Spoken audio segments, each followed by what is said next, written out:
আজকে আপনাদেরকে একটা অভিজ্ঞতা শেয়ার করি। আজকে আমি দোকান কটা হবে, এই 10টা 11টা হবে। কাস্টমার একদম হন্তদন্ত হয়ে আসলেন আমার কাছে। একটা ফোন দেখালেন, ভাই এই ফোনটা আমি অনলাইনে নিয়েছি আর এটা নিয়েছে। ভালো কথা। এই ফোনটা তো আমার তুমি রেডি করে দাও। ফোনটা রেডি করা মানে কি নতুন সিম নেবেন? বলে না না, আমার পুরোনো সিম আছে, ওটা লাগিয়ে রেডি করে দাও। আর ঠিক আছে, করে দিলাম। যে বলছে আমাকে গ্লাসটাও লাগিয়ে দাও। ঠিক আছে, গ্লাসটাও লাগিয়ে দিলাম। তারপরে ফোনটা অন করে রেডি করে দিলাম।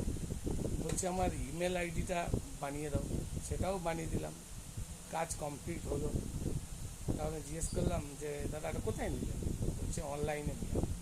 কী দাম? না এই দাম। আমি বললাম অনলাইনেও যা, আমাদের কাছে অফলাইনেও তো তা।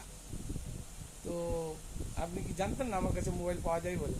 বলছে না, ও স্যার দেখলাম ওর কী অফার ছিল, পেয়ে গেলাম। কী অফার ছিল সেটা আমাদেরকে বলতে পারতেন, সেই অফার অনুযায়ী আমরা দিতাম।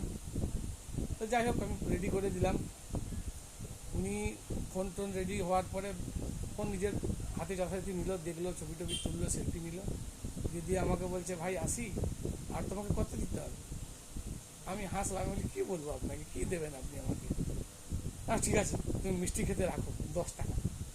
ভাবুন, একটা দোকানদারের স্কিল নলেজের দাম 10 টাকা। আমরা কোথায় গিয়ে পৌঁছেছি! এই হচ্ছে আমাদের মোবাইল ব্যবসার পরিস্থিতি। কী করবো ভাই বলো, কিছু করার নাই। সবাই ভালো থাকো, কষ্ট করে মোবাইল দোকান চালাও।